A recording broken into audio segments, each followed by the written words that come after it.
나머지 중간에는 여러분들을 다 밖에 있는 분들을 모셔가지고 강의를 할 겁니다. 근데 이 과목을 지속 가능한 개발을 위한 과학기술 그렇게 만든 건 사실은 저예요. 왜 이 뜻으로 했냐면은 조금 이따 또 설명을 드릴 텐데 여러분 뭐 지속 가능성, 지속 가능한 개발, 지속 가능한 발전 이런 개념을 많이 들으셨죠? 이제는 어려운 개념이 아니라 어렴풋이 여러분 다 알고 계신 개념이라고 생각됩니다. 그 개념을 여러 분야, 과학기술의 여러 분야에서 어떻게 담아내고 있는지 그리고 그걸 어떻게 고민하고 있는지를 한번 들어보는 게 좀 의미가 있을 것 같아요. 제 개인적인 생각으로는 지속 가능성, 이 개념에 대해서는 많은 사람들이 동의를 하지만 아직도 그걸 구체적으로 어떻게 그리는지, 어떻게 담아내는지는 다들 잘 모르는 것 같아요. 그래서 이번 한 학기 동안 여러분들이 여러 분야에서 오신 분들이 말씀을 하실 때 명쾌하게 지속 가능성을 이 분야에서는 이렇게 담았다 하는 정답이 안 나올 수도 있습니다. 아마 안 나오는 게 정답일 것 같고 그래도 이렇게 노력하고 있다 하는 거를 여러분들이 한번 들어보시는 것만 해도 여러분한테 크게 도움이 될 것 같아서 이렇게 한번 해보려고 합니다. 그래서 첫 주하고 마지막 주는 제가 하고 나머지는 다른 분들이 한다 하는 거고 제일 중요하죠 여러분. 이것만 확실하면 되죠. 평가 방식, 절대평가입니다 여러분. 제가 선택한 거 아닙니다. 학교에서 이렇게 하래요. 여러분 절대평가하라 그러고 출석이 50%입니다 여러분. 여러분 좋죠? 좋습니다 여러분. 몸으로 때우면 됩니다. 제일 낫잖아요 여러분. 오세요 꼭. 오시면 됩니다. 그래서 출석은 어떻게 할 거냐면은 오늘 계속 물어보시는 것처럼 전자출결 할 겁니다 여러분. 전자출결 하시고 그 다음에 다음 시간에 수업 초반부에 저 밖에다가 여러분 좌석표를 붙여드릴게요. 여러분 이번 주 후반부 되면은 다음 주 초 되면은 이 출석부가 확정이 될 거 아닙니까? 그 확정된 그 출석부 가지고 좌석을 지정해 드릴 테니까 그 자리에 앉으십시오 여러분. 그 자리에 앉으셔야 출석이 됩니다. 그래서 전자출결하고 중간에 수업 중간에 저희 조교가 옵니다. 조교가 와가지고 여러분들 체크를 하고 가겠습니다. 좌석이 비었으면은 그 빈 거까지 해가지고 전자출결하고 합산하겠습니다. 특히 전자출결은 돼 있는데 자리에 없다. 그거는 뭐 제가 더블로 피널라이즈 해가지고 점수를 더 깎겠습니다, 여러분.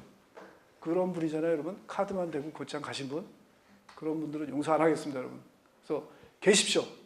계셔서 듣는 게 여러분들한테 맞을 것 같아서 출석을 50% 하겠습니다. 그 다음에 중간고사 25%, 기말고사 25%. 아마도 다른 옴니버스 강좌도 그렇게 했을 것 같은데 강의하시는 분들한테 문제를 제가 부탁드리려고 합니다. 몇 문제씩 부탁드려가지고 종합적으로 제가 문제를 내서 중간고사, 기말고사 시험 보겠습니다, 여러분. 거기서 25%씩 해서 100% 성적 이렇게 내겠습니다. 혹시 평가에 대해서 질문 있으세요?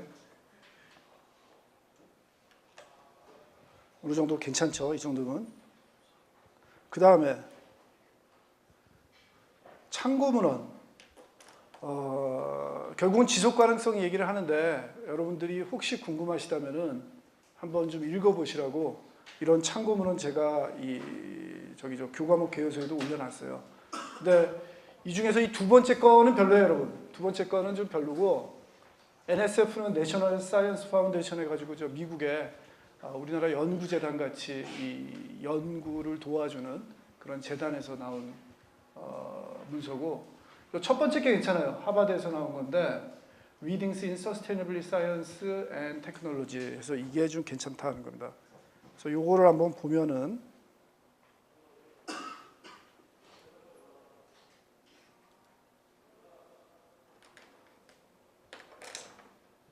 제가 한번 나가볼게요, 여러분. 그래서 요거를 제가 이대로 그대로 카피를 해서 여러분들도 요 문서를 이렇게 찾으시면 돼요. 네이버 하지 마시고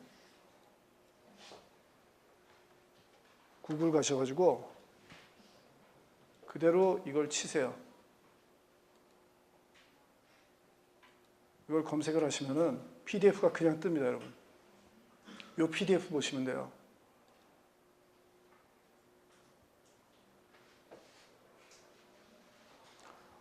뭐 인터넷에 올라와 있는 PDF니까 여러분 다운받으셔가지고 뭐 그냥 가지셔도 되고. 다음입니다. 2010년에 나온 거고 뭐 이 사람이 에디터였고. 이거를 지금 저희가 뭐 다 읽을 필요는 없을 것 같고,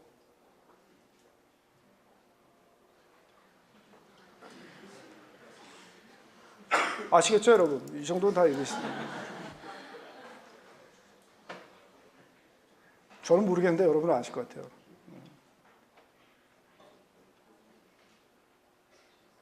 제가 보고자 하는 거는 이 목차죠, 여러분. 목차만 대충 보면은 이게 무슨 얘기하는지 여러분 대충 감 잡으실 수 있을 것 같아요. 자, 목차 한번 보시면은 1장에 서스테이너블 디벨롭먼트 있죠. 거기에 가지고 이거의 뭐 개념, 역사 그런 얘기 나와 있고, 제일 처음에 하는 게 뭐 promoting human well-being, 뭐 사람들 뭐 얘기하는 거고, 뭐 지구 얘기하는 거고, 사람하고 환경 얘기하는 거고. 딱 여기까지 보시면 여러분 무슨 얘기예요? 무슨 얘기할 것 같아요? 이 안에서. 그러니까 우리가 생존해야 된다. 그렇죠? 생존해야 되는데 이거는 환경하고 관계가 있다. 그렇죠? 환경이 중요하다. 그래서 인간하고 환경의 그런 그 상호작용, 그런 얘기를 여기서 쫙 얘기를 하겠죠, 여러분. 얘기를 한 다음에 그 다음에 Sustainability Science and Technology가 나온다는 겁니다. 이게 또 목차를 보시면은 Emerging Science and Technology, Values and Attitudes, Analysis 하면서, 그러니까 이 Sustainability Science and Technology, Sustainable Development를 생각하는, 거기에 관심이 있는, 그거를 주장하고자 하는 그런 그 방법을 찾는 과학하고 기술들이 이제 많이 나오고 있다는 거죠. Emerging하고 그것들의 그 가치, 그 다음에 여러 가지 뭐 태도 그런 얘기 나오고, 인테그레이티브 메소드 앤 모델스 하니까 뭐 이게 좀 통합적으로 가야 된다, 그런 얘기들 나오겠죠.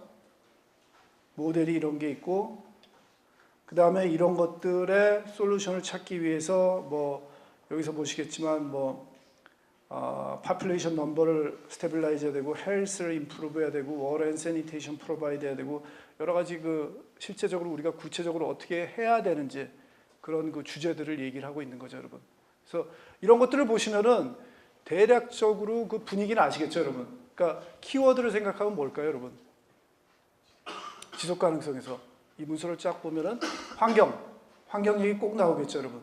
환경 얘기 꼭 나오고, 뭐 인류 생존, 복지 그런 얘기 나올 거고, 그 다음에 이런 구체적인 거 이외에 Sustainability Science and Technology니까 그런 것들을 발전시키기 위한 여러 가지 과학 기술이 나올 거다 하는 겁니다. 근데 그 과학 기술이라는 게 아주 별개의 새로운 게 생겨나는 게 아닙니다, 여러분. 기존의 과학 기술에서 이 서스테이너빌리티를 어떻게 고민하고 어떻게 그쪽에 컨트리뷰션을 할까를 고민하는 그런 방법으로 가는 게 맞겠죠, 여러분. 여태까지 우리가 뭐 기존 산업 체계를 다 무너뜨리고 갑자기 서스테이너블 해야 된다고 새로운 산업이나 기술이 만들어지는 건 아니라 이거죠, 여러분. 제 얘기는.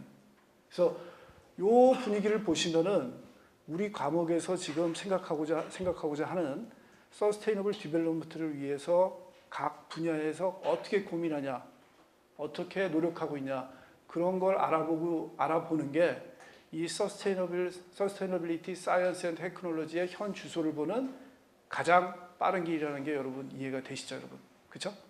그래서 이 과목을 이렇게 만든 거다 하는 겁니다. 자, 이 문서 얼마 안 되니까 44페이지 정도니까 여러분 꼭 한번 읽어보십시오. 그래서 읽어보시라고 말씀드리고 다시 일로 들어와서, 그래서 요 두 번째 거는 뭐 굳이 읽으실 필요 없다 그런 말씀 드리고 싶고, 한번 보시려면 보세요. 근데 뭐 그렇게까지 좋지는 않더라고요, 저건. 이거 이외에도 뭐 Sustainability Science and Technology 아까 구글에서 찍으면 더 나옵니다. 더 나오는데 요게 제일 핵심적인 것 같아요. 그래서 요거 보시면 될 것 같다 하는 거 말씀드리고, 자, 우리가 왜 지속 가능성을 그렇게 고민을 해야 되는지 한번 생각을 해보자 하는 겁니다.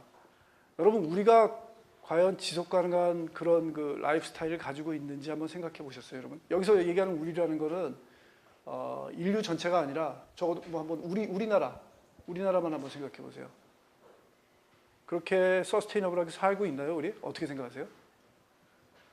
여러분, 지난 정부에서 그 얘기는 아시죠? 온실가스, 이명박 정부에서 2025년까지 온실가스 배출을 2005년 수준의 70%? 아니다.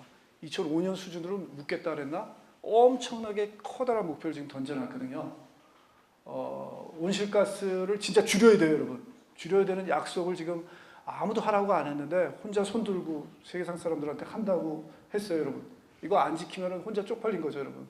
그래서 하긴 해야 되는데 우리가 그렇게 서스테이너블하고 살고 있는지 한번 보자 이겁니다.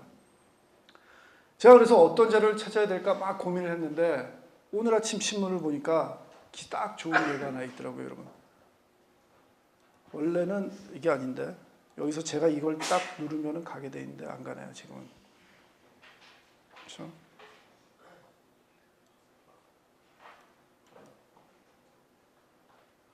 여기로 이동하면 되는 거죠? 해볼까요? 아닌가요? 아니에요? 어떻게 해야 돼요? 복사해가지고 그냥 이리로 가는 게 낫겠다.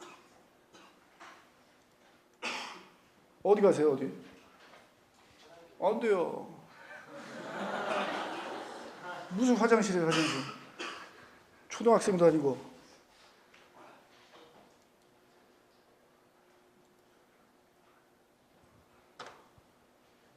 자, 여러분 이거 한번 보세요. 오늘 한겨레 신문 기사인데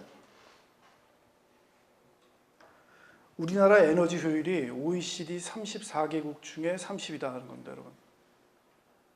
뭐 제가 특별히 말씀 안 드려도 아시죠? 우리 뭐 기름도 안 나잖아요. 근데 우리 그 소비하는 효율을 보면은 OECD 34개국 중에 30이랍니다, 여러분. 그리고 요 타이틀만 한번 보세요. 석유 1kg당 5.32달러를 벌고 이 갈수록 더 떨어지고 있대요. 그리고 에너지 사용량은 9이고 전체 9인데 산업용은 8이고 가정용은 21이다. 여기서 보면 또 어떤 생각이 딱 나세요, 여러분? 에너지를 우리나라는 어디서 많이 쓰고 있는 거예요? 산업체에서 많이 쓰고 있는 거예요, 여러분. 그래서 제가 듣기에는 이번 학기에 옴니버스 강좌가 4개 있다고 들었어요, 학교에. 혹시 아닌가요? 바뀌었을 수도 있는데 완전히 그 잡아먹을 사람처럼 그렇게 광고했는데 사실은 우리 그렇게 많이 안 쓴 거예요, 집에서. 산업체에서 좀 잘했어야지. 그러면 효율이 훨씬 더 올라갈 텐데 지금 현황이 이렇다 하는 겁니다, 여러분.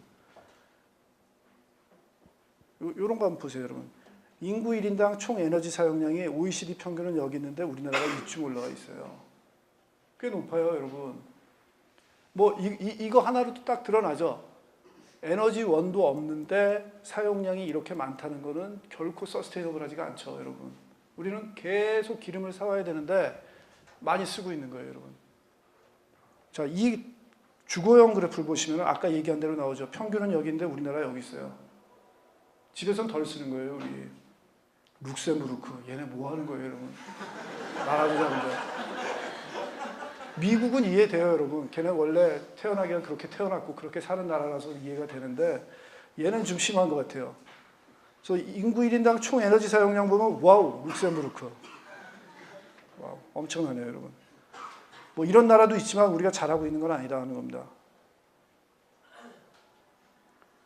그래서 에너지 효율이 여기 나와 있는데 국민 소득 대비 1인당 가정용 에너지 사용량은 좀 높네요, 여러분.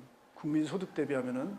그리고 국민 소득 대비 1인당 산업용 에너지 사용량을 보면 또 높네요, 여러분.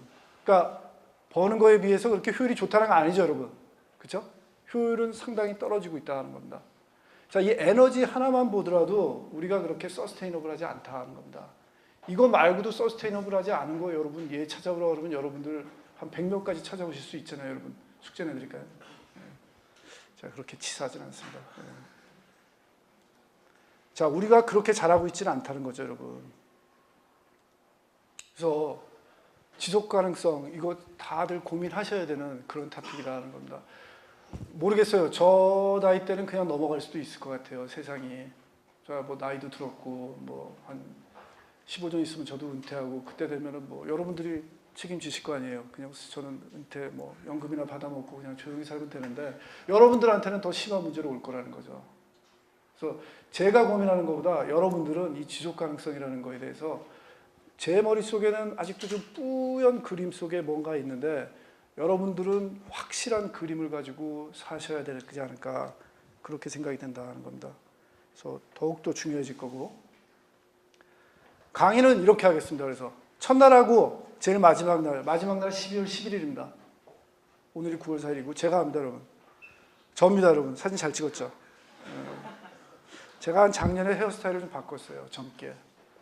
저희 와이프가 가는 미장원을 따라가가지고 돈 엄청 들여가지고 여러분 헤어카트 한 게 이겁니다, 여러분. 근데 큰 변화는 없나 보죠. 여러분들 반응이 시원찮네요. 거의 다 신한가 이제. 저는 건설환경공학과에 있고 여러분 건설환경공학과는 토목과입니다. 토목과에 저는 환경 전공이에요. 환경이 제 전공이라서 이런 쪽 하고 있죠. 저희 실험실 웹페이지고 홈페이지고. 두 번째, 다음 주에는 홍종호 교수가 오세요.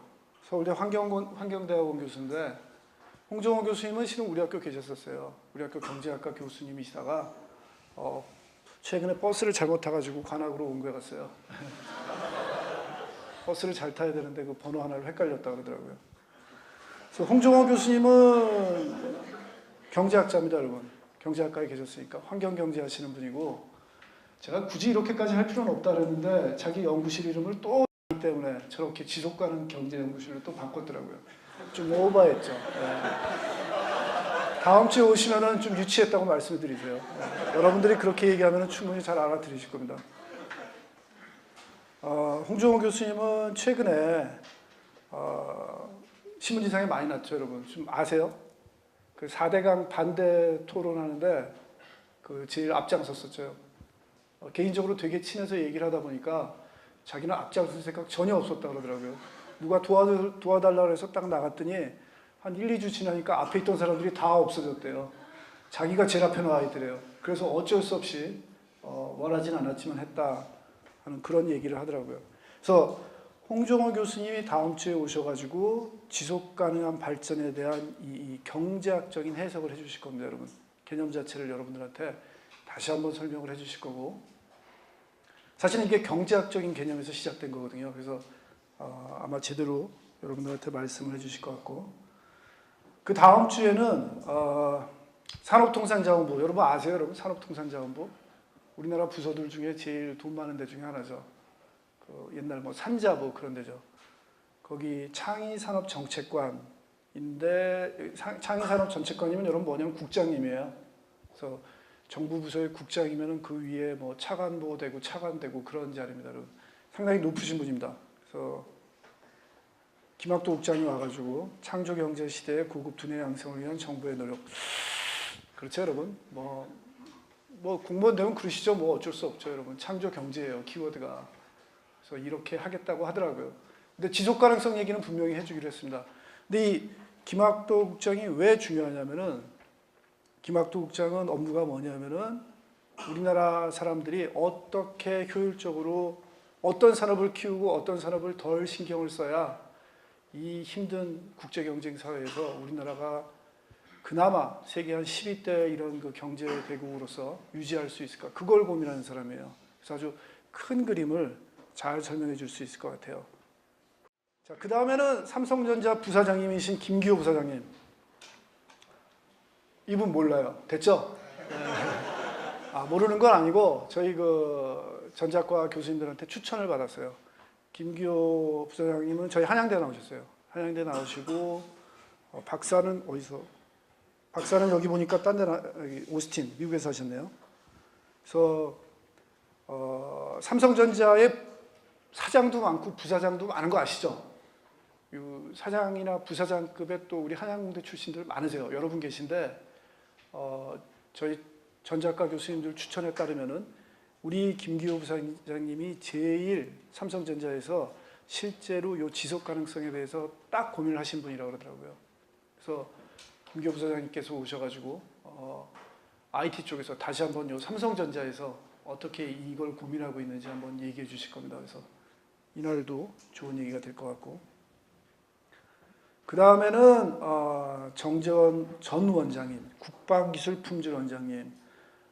사실은 이쪽에는 기계 쪽에서 한 분을 모시고 싶어 했는데 기계과 교수님께서 이분을 추천해 주시더라고요. 이분이 국방기술품질원장이니까 여러분 이 무기나 그런 그 기술을 개발하는 그런 걸 담당하셨던 분이세요. 책임지셨던 분인데 제가 이 강의 때문에 전화를 드리고 상의를 드리니까 하실 말씀이 많으시다고 그러더라고요.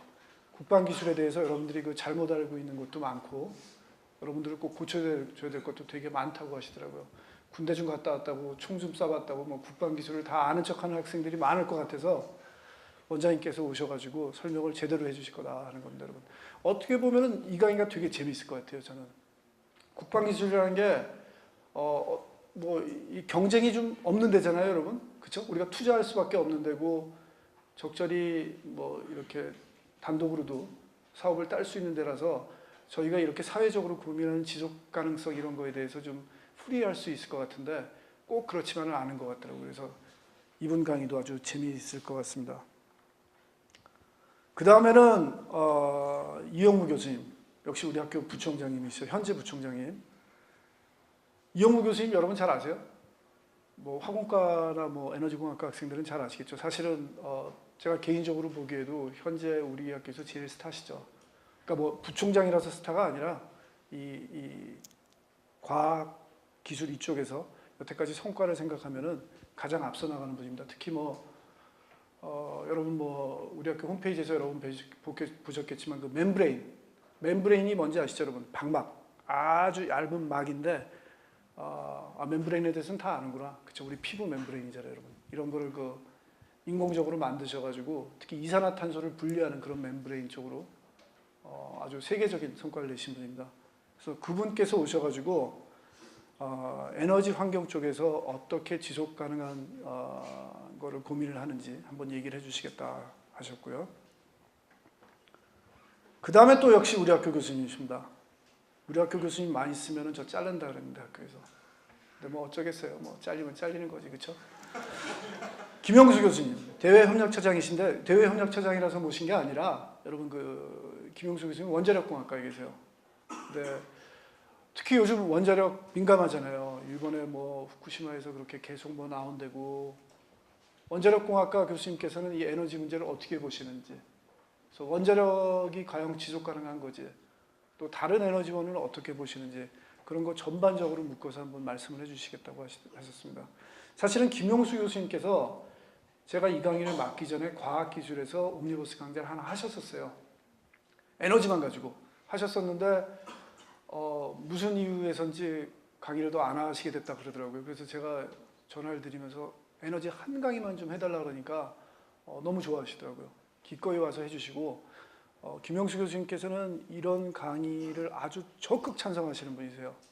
특히 그 우리 학교 이공계 학생들이 이렇게 들을 수 있는 교양 과목이 없는데 이런 게 더 생겨야 된다고 말씀하시고 주장하시는 분이라서 여러분들한테 또 좋은 얘기 들을 수 있을 것 같습니다. 마지막으로 피날레입니다, 여러분. 12월 4일 날은 환경부 장관이 오시기로 하셨어요. 윤석기 장관. 어떻게 하냐고요, 여러분? 밑에 보세요, 여러분.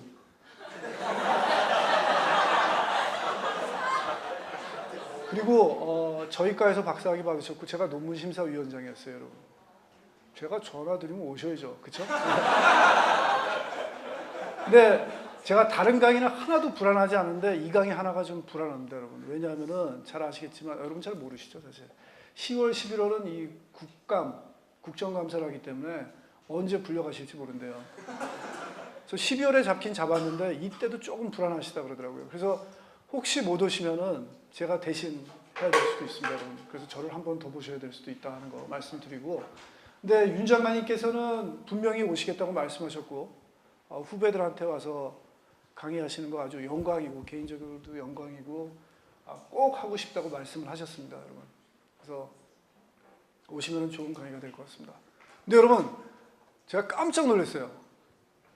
우리 윤 장관님이 학부를 한양대 나오셨죠? 보이시죠? 기획과 나오셨어요, 학부를. 그런데 저도 이번에 처음 알았는데 한양대 학부를 나온 장관이 윤 장관님이 처음이라 그러더라고요. 여러분 좀 뉴스 아니에요? 그렇게 없다는 게 너무 뉴스 아닙니까? 모르겠어요. 학교에서 그렇다니까 그런 것 같긴 한데 조금 아닌 것 같죠? 훨씬 더 있었을 것 같은데 실제로 한양대 학부 출신으로서 장관 되신 분은 윤 장관님이 처음이라고 그러시더라고요. 그래서 오시게 되면은 아주 마지막에 즐거운 파티가 될 수 있을 것 같고, 못 오시면은 제가 이 강의를 하고 아까 말씀드린 대로 12월 14일 날 또 제가 강의를 하면서 마무리가 되는 거죠. 다시 한번 말씀드리지만 보강은 없습니다, 여러분. 그대로 이 스케줄에 따라 가는 거고 뭐 휴일이 있었다고 다시 강의를 잡는 거는 그거는 시도도 안 하겠습니다, 여러분. 스트레스 받기 싫습니다. 자, 아시겠죠? 강의는 이렇게 갑니다. 질문 있으세요? 질문 없으시죠? 한 가지 룰 말씀드릴게요, 여러분. 아직은 덥죠? 강의실이 좁아서 여러분 고생하실 거예요. 한 3주까지는 고생하실 것 같아요. 그쵸? 또 참아 나가시고 그 다음에 노트북 가져오지 마세요. 수업 시간에. 꺼내지 마세요. 제가 요것도 뭐 나중에 파일은 올려드리긴 올려드릴게요. 온라인 강의에 올려는 드리는데 노트북 꺼내지 마십시오, 여러분. 노트북 꺼내서 여태까지 보니까 플러스보다 마이너스가 더 많은 것 같아요. 여러분 딴 거 하시는 것 같아요. 반 이상. 그래서 노트북은 꺼내지 마십시오. 제 강의는 물론 다른 분 강의에도 학생 꺼내지 마세요. 닫아두세요, 항상. 그래서 여러분들이 혹시 다른 분들께서 다른 외부 강사들께서 여러분들한테 파일을 미리 보내드리면은 제가 그걸 파일을 미리 올려드릴게요. 올려드리면 온라인 강의에서 여러분들 그 프린트를 해오시면 됩니다. 프린트 하셔가지고 그렇게 하시면 되고 파일을 노트북으로 보는 거는 하지 맙시다. 그 키면 또 더워요, 여러분. 그쵸? 더우니까 키지 말자 하는 겁니다. 질문도 없으세요? 자, 이제는 제가 뭘 하려고 그러냐면은 이제 지속 가능성 아니면 지속 가능한 개발을 위한 이 개발 혹은 이 발전을 생각해 보면은 환경이 키 이슈라고 그랬죠. 나중에 이영우 교수님께서 환경 기술에 대해서는 얘기는 하시는데 아마도 제 생각에는 멤브레인 위주로 되게 좁게 말씀을 하실 것 같아요. 이영우 교수님이 이렇게 들으시면 안 되는데 좀 그 기술 위주로 말씀하실 것 같아요. 그렇죠? 이런 게 맞는 표현이죠. 근데 저는 환경 전공하는 사람으로서 여러분들한테 환경 전반에 관해서 잠깐만 좀 말씀을 드릴게요. 왜 지속 가능한 개발, 지속 가능성이라는 게 환경 쪽에서 나오게 됐는지 잠깐 인트로덕션만 드리고 오늘 강의는 끝내겠습니다, 여러분. 그래서 이 얘기를 시작하겠습니다, 여러분. 오늘 제가 아침에 저희 학부생들 1학년 강의를 하나 했어요. 그래서 일부는 똑같아요. 근데 그 1학년 자연환경 시스템 과목이 이 과목보다 훨씬 더 많이 해요, 환경을. 여기서는 여러분 요 1시간만 하면 끝이에요. 더 이상 안 나가는데 환경 얘기가 많아진다 하는 겁니다. 여러분, 지속 가능성이 나온 게 결국은 환경에 뭔가 부대끼는 문제가 생겨서 지속 가능성이 나온 거죠. 이해하시죠, 여러분? 그렇죠? 우리가 살아나가다 보니까 더 이상 이 상황이 옛날같이 좋지 않고 우리가 발전하면 발전할수록 점점 더 악화되는 거죠. 물도 더러워지고 공기도 더러워지고 자원은 없어지고 살기 힘들어지니까 문제가 생긴 거죠, 여러분. 자, 시대가 지나면서 환경이 악화됐다, 안 좋아졌다 하는 거에는 한 5가지 정도의 팀이 있다는 겁니다, 여러분. 주요 이슈가 있다는 거죠. 그 이슈를 나눠보면은 이렇게 한 5가지로 생각할 수 있어요. 휴먼 파퓰레이션, 어반 월드, 글로벌 퍼스펙티브, 밸류 앤 널리지, 서스테이너빌리티. 제일 마지막에 서스테이너빌리티가 있습니다, 여러분. 근데 이런 것들이 다 동등한 건 아닙니다. 그냥 특징인데 그 각각의 특징에 대해서 한번 살펴보고 오늘 끝내도록 하겠습니다. 자, 여러분 인구 문제입니다. 자, 여러분 요거 한번 보세요. 요거 가기 전에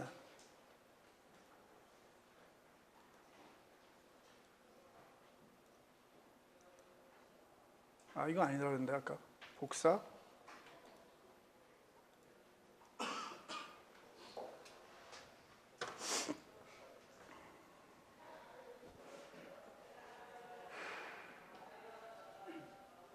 여러분 이거 뭐냐면은 월도미터 해가지고 여러 가지 데이터들을 실시간으로 보여주는 통계예요. 통계인데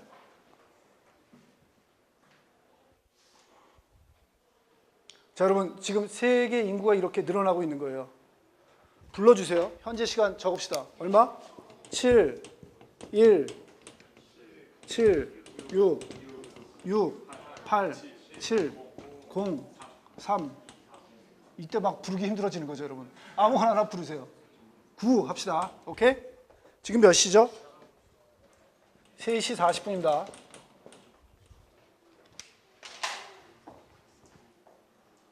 자, 그랬다가 우린 강의로 돌아가요.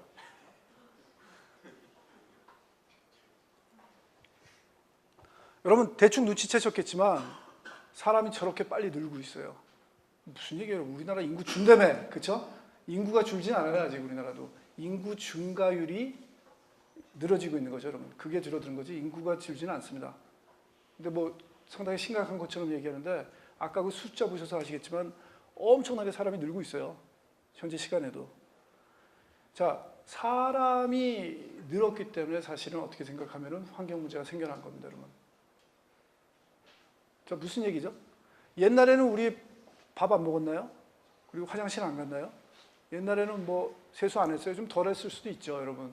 그렇죠? 지금같이 깨끗하게는 안 살았겠지만 우리 뭐 물 안 쓰고 폐수 안 버리고 뭐 쓰레기 안 버렸나요?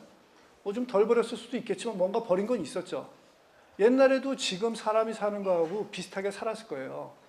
근데 왜 옛날에는 환경 문제가 없었죠? 여러분 이런 질문하면 여러분 아마 고등학생도 대답할 수 있을걸요. 왜요? 네? 오래 안 사는 것도 있고 또 사람들이 어때요, 여러분? 별로 없으니까 버리면은 희석이 되죠. 뭐 우리 초등학교 때부터 배운 얘기 있잖아요. 뭐 자정작용, 그죠? 그런 거에서 다 없어지는 거죠, 여러분. 근데 사람이 많이 살다 보니까 어떻게 되냐면은 옛날에는 학생하고 나하고 이 정도 거리에서 살아가지고 내가 쓰레기를 버리고 더러운 물을 버려도 이게 강물이 이렇게 흐른다면은 내가 버린 물이 그 오염물질이 학생한테 가기 전에 자정작용해서 깨끗해진 거죠. 그렇죠? 그걸 나 때문에 스트레스를 안 받고 살았을 거예요. 근데 학생이 예를 들어서 한 이 중간쯤에 살게 되면은 어떻게 되냐면은 원래 내가 버린 물이 더러운 오염물질이 저기까지 가야 깨끗해지는데 중간에 학생한테는 깨끗하게 못 가는 거죠. 시간이 충분히 안 주어진 거예요. 자정작용이 될 만큼. 학생은 내가 버린 물에 스트레스를 받겠죠, 여러분. 자, 그래서 여러분 환경 문제가 생겨나는 겁니다. 여러분 환경 문제에 아주 극심한 예들 뭐가 있었냐면은 1800년대 후반, 1900년대 초반만 해도 여러분 세계에서 제일 잘 사는 나라가 어디였습니까? 영국이었죠. 영국이 제일 잘 나가는 나라였어요, 여러분. 거기 보시면은 우리 옛날 그 뭐 소설 같은 거 보면은 아니면 영화를 보든지 하면 다들 뭐 귀족처럼 잘 차려입고 마차 타고 뭐 파티하고 뭐 그럴 것 같은데 사실은 안 그랬다는 거죠, 여러분. 런던 시내에 보면은 그런 기록 읽어보신 적 있으세요, 여러분? 걸어 다닐 수가 없었대요, 여러분. 왜요? 마차의 그 말들 똥 길을 건너려면은 완전히 신발을 다 버려야 되고, 여러분 그거 아시잖아요, 포포트리. 그 꽃잎의 방향제 같은 게 발달할 수밖에 없었던 게 그 말똥 냄새 때문에 밖에만 나가면 말똥 냄새가 아주 진동을 하는 거죠. 그래서 문제가 생긴 거죠. 그리고 또 어떤 기록이 있냐면은 그때도 사람들은 물놀이를 좋아해가지고 영국 테임즈강 같은 데서 바지선 아시죠, 여러분? 바지선 같으면 큰 배인데 이렇게 넓은 배예요. 거기다가 다들 올라타가지고 뭐 파티하고 그런 거 아주 좋아했었대요. 지금도 좋아하죠, 여러분. 배 타면 왠지 술 한잔 해야 될 것 같고 노래도 한잔 띵가띵가 해야 될 것 같은 그런 분위기가 그때도 있었나 봐요, 여러분. 그래서 그렇게 파티하고 막 술 취해가지고 놀다가 물에 빠진 사람들도 꽤 있었대요. 당연히 그렇겠죠, 여러분. 술 먹으면 물에 빠지잖아요, 여러분. 사고라도. 그렇게 빠진 사람들이 여러분 그 테임즈강 물을 잘못 먹어가지고 그 병에 걸려가지고 죽는 경우도 있었다 하는 겁니다, 여러분. 그 더러운 물은 어디서 온 거예요? 테임즈강 상류에 있는 사람들이 그냥 처리 안 하고 그냥 막 버린 물들이 글로 막 흘러 내려오니까 사람들이 그 물을 마시고 수영을 하다 보니까 그렇게 된 거죠, 여러분. 그죠? 그때부터 이런 환경 문제들이 막 생겨나기 시작한 거죠. 특히 그 전에는 별 문제가 없었는데 산업혁명 이후에 여러분 대량 생산이 되고 대량 소비가 되면서 사람들이 여유가 생기면서 이런 환경 문제가 급격하게 느껴지기 시작한 거죠. 그래서 과거에는 거의 없던 문제였는데 이제는 환경 문제가 생겨나게 된 넘버원 이유는 바로 뭐냐면은 인구입니다, 여러분. 인구. 사람들이 인구가 증가했기 때문에 환경 문제가 생겨났다 하는 겁니다. 여러분 파퓰레이션 밤이라는 표현 들어보셨어요? 인구 폭탄이라고 그러죠, 여러분. 사람들은 그냥 놔두면은 아주 인구가 무서운 속도로 증가한다는 거죠. 그래서 35년이 지나면은 인구가 더블 된다. 이런 거 객관식으로 시험 문제 나오고 그러지 않나요? 여러분 35년, 40년, 뭐 45년. 저는 시험 문제 안 내요, 여러분 그런 거. 네. 35년이 지나면은 인구가 더블이 될 만큼 인구가 많이 늘어난다는 겁니다. 가장 심각한 환경 문제다. 이거 아침에도 보여드렸는데 이 그래프 한번 보세요, 여러분. 여기서 보시면은 이분들이 어떤 분이냐면은 1800년대 후반부에 미국 오하이오에서 태어나신 농부 부부예요, 여러분. 그래서 이분들이 1900년대에 돌아가시기 전까지 당신들이 보신 후손들입니다, 여러분.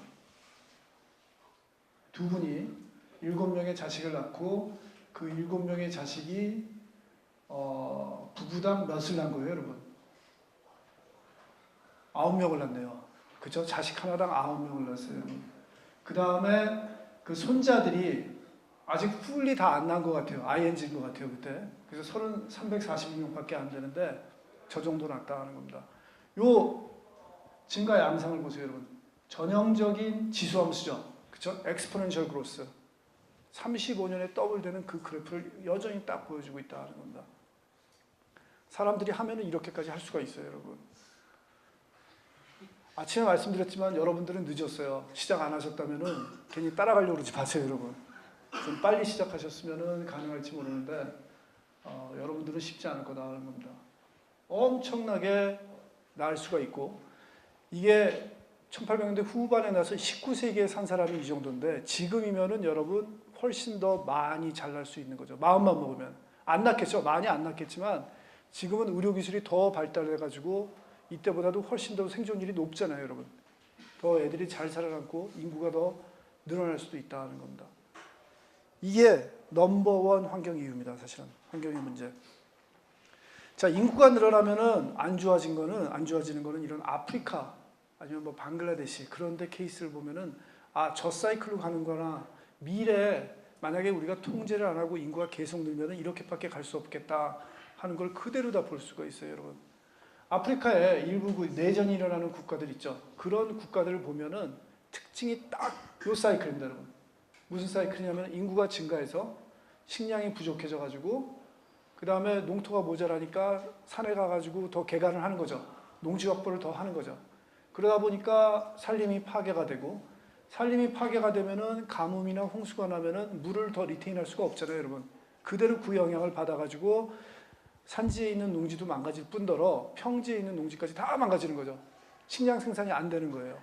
자, 그렇게 되면은 이 식량 부족이 더 가중이 돼가지고 전쟁 나는 거죠, 여러분. 살아남을 수 없으니까 전쟁 나는 거예요. 이 사이클로 계속 도는 그런 그 경우들이 너무나 많이 있어요. 인구가 늘고 우리가 식량이 부족해지면은 이렇게 갈 수밖에 없어요, 여러분. 그래서 인구 문제가 환경 문제뿐만 아니라 어떻게 보면은 우리 인류 생존의 가장 큰 위협이라는 거죠, 여러분. 자, 인구 증가, 우리 환경 문제, 서스테이너빌리티라는 얘기를 하게 되는 가장 넘버원 이유라는 겁니다. 자, 그럼 전 세계의 인구 예상입니다. 2150년까지. 보시면 어디가 제일 많습니까? 어디가 제일 인구가 많죠? 어디가 많아요? 앞줄에 앉은 학생들이 예의가 있어요. 이럴 때 한마디를 해줘야 제가 이게 강의가 축축 나가죠. 어디요? 아도아시아가 제일 많죠, 여러분. 왜 아도아시아예요, 여러분? 아시아지. 왜 아도아시아라고 그랬냐면 여러분 여기 보시면 아시겠지만 우리 최강자 둘을 뺐습니다, 여러분. 중국하고 인디아를 빼고도 아도아시아가 제일 많아요, 여러분. 그러니까 우리 세계에서 인구 제일 많은 중국하고 인도를 합치고 아도아시아 이 이외의 다른 지역, 예를 들면 뭐 파키스탄, 인도네시아 그런 데를 합치면은 아시아가 인구는 제일 많은 거죠, 여러분. 제일 많아요. 그 다음 많은 데가 어디입니까? 아프리카죠, 여러분. 아프리카고 우리가 알고 있는 다른 대륙들은 상당히 좀 낮은 쪽에 속하죠, 여러분. 그래서 어떻게 보면은 지구 환경 문제의 키는 앞으로는 어디에 있는 겁니까, 여러분? 아시아하고 아프리카에 달려 있는 겁니다, 여러분. 여기서 잘 하면은 우리가 잘 넘어갈 수 있는 거고, 여기서 잘 못하면은 우리가 그 스트레스가 결국은 상대적으로 인구가 스테이블한 다른 대륙까지도 충분히 넘어갈 수 있는 거죠. 그래서 이 아시아하고 아프리카가 어떻게 보면 키다 하는 겁니다. 앞으로는. 자, 여기서 아까 제가 슬쩍 얘기했는데 우리나라 인구 정책은 어떻게 생각하세요? 약간 새끼로 빠져나오는 얘기인데, 여러분 지금 야단이잖아요. 인구 준다고. 인구는 안 줄어요, 여러분. 인구 증가율이 둔화된다고 지금 막 야단이잖아요. 그래서 애를 더 낳아야 된다 얘기하고 더 많이 나면은 출산 장려책으로 셋째한테 주고 그런 거 있죠. 실제로 제도가 나와 있는데, 근데 쉽진 않은 것 같아요. 그렇죠? 여러분 세대는 어떻게 생각하실지 모르겠는데 아마도 여러분 세대겠죠. 양육비가 너무 증가해서 애를 안 낳으려고 그러고, 그래서 출산율이 저하돼서 나라에서는 그런 로직을 피잖아요. 인구를 유지해야 된다. 이렇게 줄면은 안 된다. 그래서 계속 더 낳게 해야 된다. 그렇게들 얘기하는데 저는 잘 모르겠어요. 저는 제 생각에는 이건 패러다임의 문제인 것 같아요. 우리가 좀 다른 방향으로 생각해서 인구를 줄여나가는 것도 나쁘진 않을 것 같아요. 저는 단기적으로는 우리가 경쟁력이 떨어질 수 있어요. 왜냐하면 현재 경쟁 체제에서는 우리가 떨어질 수 있지만 더 미래를 생각하면은 사람들이 더 오래 살고 다른 체제로서 노동을 덜하고 사람들이 잘 살 수 있는 그런 체제로 바꿔갈 수 있는 계기가 아닐까 생각합니다, 여러분. 단순히 옛날 게임 이론에 의해 가지고 그 사람이 주는 거에 대해서 너무 우려하고 하지 않나 하는, 저는 개인적으로 그렇게 생각해요. 여러분들은 어떻게 생각하실지 모르는데 혹시 다른 생각하시는 분들 있으세요? 다른 생각하시더라도 제가 이렇게 얘기했는데 지금 여기서 손 들고 얘기하기는 좀 뻘쭘하죠, 여러분. 그래서 여러분 제가 뭘 할 거냐면은, 여러분 온라인 강의에 뭐가 있어요? 토론실이 있죠? 제가 토론실을 열게요. 이거에 관해서 자기 의견들 한번 내세요. 열심히 하신 분은 제가 어떻게든지 나중에 카운트를 해서 성적 반영을 할게요, 여러분. 아까 100% 다 되긴 됐지만 여러분 100점 받는 사람 없잖아요. 그죠? 저 확신합니다. 100점 받는 사람 없을 거고. 그래서 참여가 좋으신 분들은 제가 점수를 몇 점 더 올려드릴 수 있으니까 여러분 그 점수 때문이 아니라 한번 생각해보자 이겁니다, 여러분. 한번 토론을 한번 해봅시다. 토론실에 올리게 되면 제가 여러분한테 문자 드릴게요. 그래서 들어오셔가지고 활발하게 예비해 보시는 것도 괜찮을 것 같다 하는 겁니다.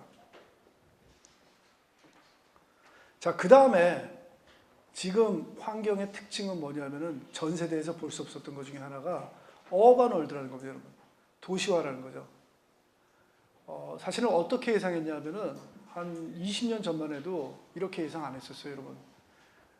일부 국가에서 대도시가 점점 더 생겨나고, 그때도 이미 대도시는 있었죠. 서울 같은 데도 충분히 그때도 대도시였는데 대도시가 점점 없어지려고 예상했어요. 이런 그 대도시의 여러 가지 문제점들을 부각하면서 많이 인식이 되면서 대도시보다는 사람들이 흩어져 살고 그렇게 될 거라고 그렇게 예상을 했는데, 전 세계적인 트렌드를 보면은 그 예상이 완전히 틀렸어요, 여러분. 대도시가 점점 더 커지고 있어요. 더 많이 생겨나고 점점 더 커지고 있어요, 여러분. 자, 도시가 커진다는 얘기는 무슨 얘기냐면은 기술이 좋아진다는 거죠, 여러분. 테크놀로지가 좋아지니까 사람들도 늘어나고 부도 증가되니까 사람들이 이 테크놀로지가 더 좋아진 이런 것들을 더 향유하려고 시골에 사는 것보다 도시에 오는 것을 더 좋아한다는 거죠, 여러분. 반대로 갈 줄 알았는데 점점 더 도시화가 되고 있더라는 겁니다. 자, 여러분 여기 어디냐면은 저기 남미 어느 나라예요, 여러분. 어느 도시인데 사진 보이세요, 여러분? 이거 흐릿해서 잘 안 보이실 것 같은데 이거 다 집이에요, 여러분. 집. 지금 산이 한 몇 개 있습니까? 한 언덕이 한 3, 4, 5개 있는데 이게 다 집이에요, 여러분. 나무 거의 없죠. 이런 식으로 개발이 되고 있다는 겁니다. 도시 주변에 여러분 이거 하우징이겠죠? 근데 이런 식으로 개발되는 데 있고,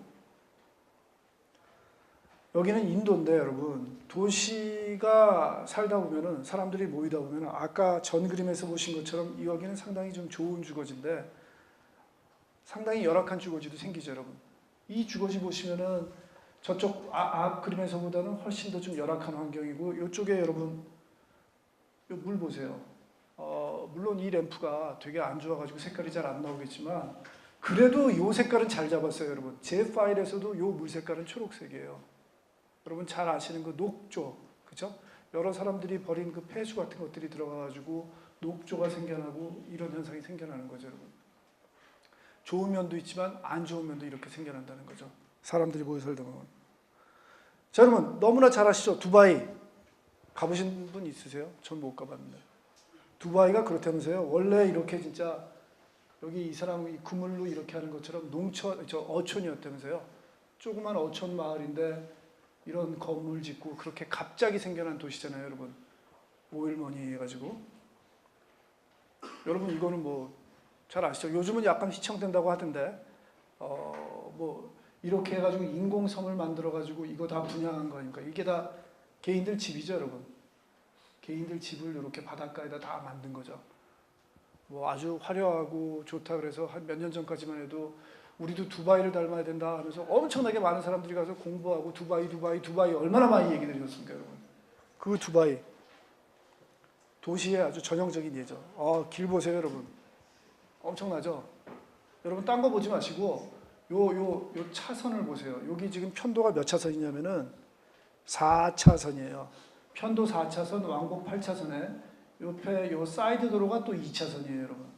사이드 도로가 2차선이고 요게 녹지대가 상당히 높죠? 넓죠? 폭이. 4차선 도로가 거의 맞먹을 정도의 폭이고 그리고 또 도로가 있습니다. 서비스 도로가 또 있어요, 여기. 그리고 건물 들어온 거예요. 그러면 이 건물이 얼마나 높겠습니까, 여러분? 스케일은 얼마나 크고. 저한테 간다고 얘기했어요. 이 정도로 엄청난 대도시가 두바이에 있는 거죠, 여러분. 뭐 라이프 스타일도 좋대죠, 여러분. 돈 많은 사람들 이거 뭐 폴로 경기 구경하는 것 같은데 뭐 옷 입고 뭐 좀 있어 보이죠, 여러분? 그렇죠? 그리고 애들 이 사람들이 주로 만든 왕족들이 이 사람들이 만든 거죠. 이 사람들 도시인데 이런 도시에서도 이렇게 아주 화려한 것만 있는 게 아니라 이런 면이 있다는 거예요, 여러분. 두바이에 실제로 돈이 있는 사람들은 전 그림에 있는 사람들인데 실제로 도시를 돌아가게 하는 노동자들은 두바이 사람들이 아니죠, 여러분. 다 다른 나라에서 온 이민 노동자들이에요, 여러분. 뭐 아프리카나 아시아나 여러 각국에서 온 노동자들이 실제로 이 도시의 여러 기능들을 해결해주고 있다는 겁니다. 그 사람들은 게다가 이 두바이에 못 살아요, 여러분. 살 데가 없어요, 그 사람들이. 살 데가 없어가지고 여기 나온 것처럼 두바이에 떨어진 데서 아침에 배 타고 이렇게 출퇴근을 한답니다, 여러분. 자, 연어를 우리만 좋아한 게 아니에요, 여러분. 미국 사람들도 좋아해요. 전 세계 다 좋아해요, 여러분. 그죠? 여기는 어떤 강이냐면은 미국의 저쪽 워싱턴주 서쪽 북쪽이죠. 서북 쪽에 워싱턴주에 콜롬비아 리버에 커머셜 피셔리, 그러니까 실제로 연어를 아주 그냥 상업적으로 잡아들이는 데죠. 그런 데서 1870년부터 1960년대 후반까지 이 연어 잡은 양을 한번 기록을 한 거예요, 여러분. 자, 제가 아까 말씀드렸죠, 여러분. 서스테이너블 하베스트 그런 양을 정하려면은 여러분 갑자기 영감이 딱 생겨가지고 내가 10마리 그렇게 딱 떠올라요, 여러분. 그렇게 안 되죠, 여러분. 그렇게 안 된다는 겁니다, 여러분. 과학을 하시는 여러분들은 잘 아시잖아요, 여러분. 데이터를 봐야죠. 그렇죠? 여러분들이 만약에 이 콜롬비아 요 리버에서 연어를 잡는 농부고 그 고민을 했다면은 이 시기에 얼마만큼이 서스테이너블 하베스트인지 이 시기라고 왜 고민을 안 했겠어요? 내가 이렇게 잡아도 되나 계속? 이렇게 잡았다가 내년에 한 마리도 없으면 어떻게 하지? 그런 고민 했을 것 같지 않으세요? 여러분 한번 보세요. 예를 들어서 이때쯤 여러분 요때쯤 딱 잡은 다음에 그 다음에 이렇게 떨어진 수확을 딱 받은 사람은 여러분이 그 당시에 그 농부였다면 이 어부였다면 어떤 생각했겠어요? 망했다. 그 생각 딱 할 거 아니에요. 작년에 내가 무리했더니 이제 완전히 씨가 말라버렸구나. 이제 이사 갈 때 자꾸 막 그럴 거 아니에요, 여러분. 내가 뭘로 전업해야 될지 그렇게 고민했을 거 아닙니까? 어렴풋이 그런 생각들 했겠죠. 그러다가 괜찮아지니까 이거 다행이다. 버티는구나. 앞으로 요만큼만 잡으면 되는구나. 그런 생각 어렴풋이 했겠죠. 그러다가 또 늘어나요, 여러분. 그렇죠? 그러다가 또 줄어요. 자, 이런 통계를 보고 서스테이너블 하베스트를 여러분 구하라 그러면 몇 마리라고 구하시겠어요? 구하실 수 있겠어요? 심지어는 이 시기에 서스테이너블 하베스트를 요 최근 4, 5년간 요만큼 잡혔으니까 요거의 평균값이라고 해서 잡았다고 한들 그 다음에 그게 진실이라고 나옵니까, 여러분? 서스테이너블 하베스트가 아니었죠. 그죠? 모른다는 거예요. 구할 수가 없다는 거죠. 뭐 이쯤 돼가지고 이걸 서스테이너블 하베스트라고 정할까요? 이 이후의 통계 보면 또 변했을 겁니다, 여러분. 거의 구하는 게 불가능할 정도가 됐을 거다 하는 겁니다. 개념상으로는 너무 쉬운데 이런 것 구하는 자체도 쉽지가 않다는 거죠, 여러분. 어떻게 보면은 불가능하다는 거죠. 이거 상당히 좀 괴로워지는데, 여러분. 지속 가능한 개발을 위한 과학기술이라 해서 그렇게 뭐 한다 그러더니 첫 시간부터 불가능하다고 얘기하는 거죠, 여러분. 그렇죠? 모르겠어요. 나중에 더 파악을 알고 우리가 좀 더 알게 되면은 이거를 잘 예측할 수 있는 기술이 나올 수 있을지는 모르지만 현재까지 봐가지고는 그렇게 전망이 밝지는 않은 것 같아요. 그래서 각 분야에서 이것들을 고민하고 해결하려고 노력을 해야 이 해결책이 앞으로 나오지 않을까 그렇게 생각됩니다. 단지 계속 머릿속에 떠도는 개념으로서만 그냥 놔두면은 해결책이 없어질 가능성이 많아요, 여러분. 고민을 시작해야 되는 그런 토픽이다 하는 겁니다. 자, 여기까지 저는 인트로덕션 하고 다음 시간부터 여러분 강의 시작합니다. 다행이죠? 저를 더 이상 안 봐도 돼서. 제가 처음에는 인트로덕션을 하고 전 나갈 겁니다, 여러분. 제가 옆에 있는 거 다들 싫어할 것 같아서 나가겠습니다, 여러분. 자, 마지막으로 부탁드릴게요, 여러분. 다음 시간에는 전자출결 하셔야 되고 그 다음에 강의 좌석표를 앞에다 붙여드릴 테니까 해당하는 자리에 앉으세요. 그 다음에 2자리 정도는 비워둘 겁니다. 어떤 자리냐면은 요 줄에 4번째, 5번째 줄은 비워둘게요, 여러분. 거긴 앉지 마십시오. 거긴 앉으시면 안 되고, 왜냐하면 카메라 때문에 너무 안 보일 거예요. 그래서 그 줄에 앉아 계셔야 됩니다. 왜냐하면은 강의 중간에 저는 안 들어오는데 제 조교가 올 겁니다. 그래서 체크를 할 겁니다, 여러분. 전자출결과 더불어 그것까지 체크를 해서 출석 점수를 매기겠습니다. 왜냐하면은 여러분 왜요? 출석이 몇 프로? 50% 여러분. 50% 중요합니다. 몸 쓴 사람들 여러분 접대해 드려야죠. 대접해 드려야죠. 그래서 출석 확실히 계속 계셔야 됩니다. 아시겠죠? 질문 마지막으로. 없으세요? 수고하셨습니다. 네.